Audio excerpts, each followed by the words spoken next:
Consider the people you have interacted with throughout your career. Now imagine the ability to build, to develop, and maintain relationships more successfully, and the effect that that would have not only on you, but your overall work experience. Strong employee relationships are vital to the success of an organization. After reading an article by William Craig, Why a Strong Employer Relationship is Important, he states that the people and their relationships behind the scenes are the gears that move the mechanisms of your company.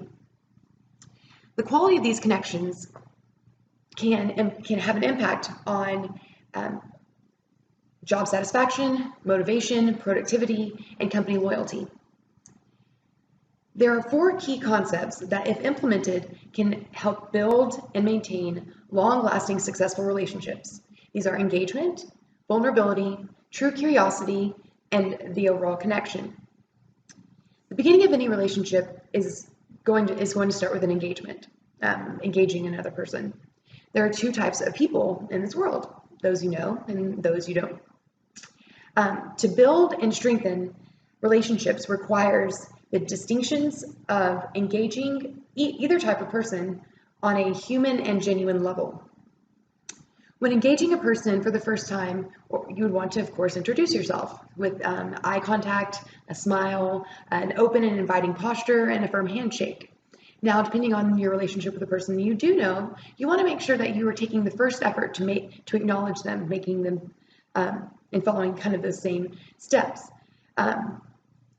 In effect, what this does is it helps build trust, it lets each person feel comfortable, and it creates a positive experience. Now, throughout this process, it is very important to remain in a level of vulnerability.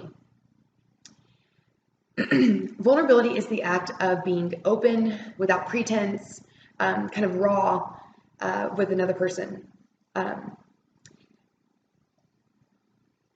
And communicating from a vulnerable way of being is essential to form a genuine relationship. An article I found written by Emma Sepapala, who was a PhD and the science director at Stanford University, explains it in her article about called "Why Being Vulnerable is the Key to Intimacy."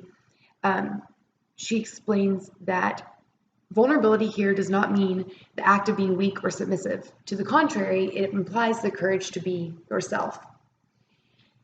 Although being vulnerable in today's society may seem like it has a negative connotation, in this context here, it means that you don't see yourself as better than or less than. Everybody's on the same playing field, on the same level, allowing interactions to be true and authentic. Remaining vulnerable when engaging with others establishes trust and respect between the both of you. Now that trust and respect have been established, we'll take a look at true curiosity, which is our next concept. Now, I'm sure that there have been many people that at first glance, you thought there was no way you'd be able to find something that you could connect to, relate to, or have in common with that person. Well, this is where true curiosity comes into play. To further develop our relationships, we have to use and practice true curiosity. When you are truly curious, this creates a sincere conversation that allows you an opportunity to learn more about another person.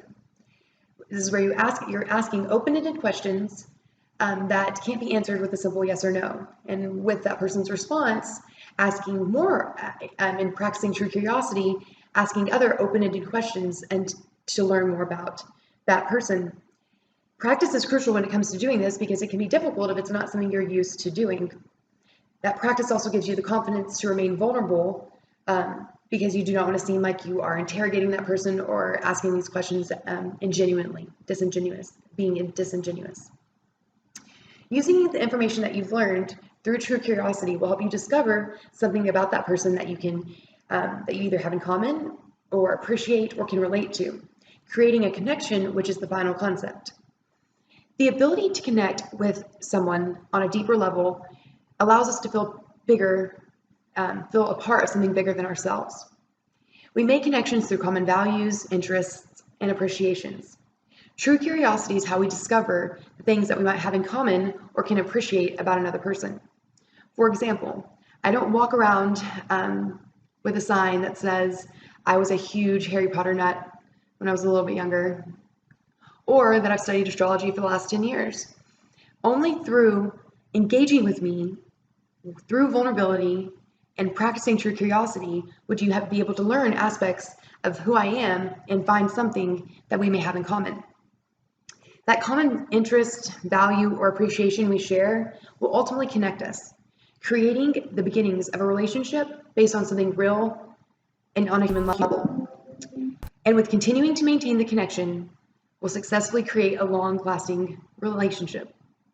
All things considered, once you have developed the ability to engage, of engagement, remaining vulnerable, practicing true curiosity, and ultimately creating those connections, this allows you to be able to build and maintain long-lasting relationships, no matter if you are tackling a new project or overcoming conflict with your team.